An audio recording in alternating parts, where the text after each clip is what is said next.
Hi guys! Andito na naman po tayo para mag-share ng ating ulam for today. Ayan, sinigang na lechon guys. Binigyan ako ng ribs ng aking kaibigan dahil nag-lechon sila nitong kailan lang. Kaya binigyan niya ako ng lechon.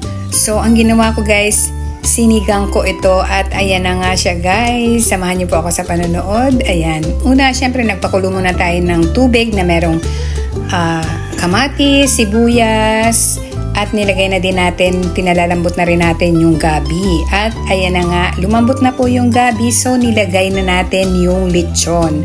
Mga buto-buto po ito na meron ding mga laman. At syempre nilagay na natin yung okra at sitaw.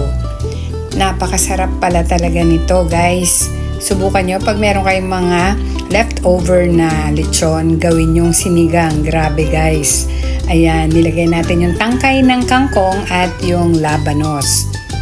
Kita nyo, puno na yung aking kaserola. Siguro mga nasa around almost 2 kilos yung aking lechon na yon. So nilahat ko na para isang lutuan na lang. So kinabukasan makakain pa rin naman.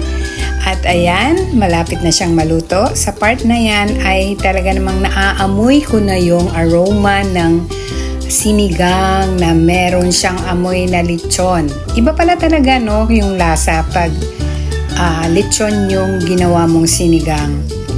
May ano siya, may taste talaga siya ng lechon. At ayan guys, sobrang natatakam na kami dyan dahil syempre, yung gabi po dyan na aking nilagay ay akin pa po yung pinirait. Ano yun? Yung pinirait siya para mas lumapot yung sabaw. At syempre yung ating nilagay din na Knorr sinigang mix ay yung with gabi. Ayan. So, nakakatakam talaga siyang kainin. At take note guys, hindi ito mataba dahil puro siya na laman at yung buto-buto ng ribs. Yan.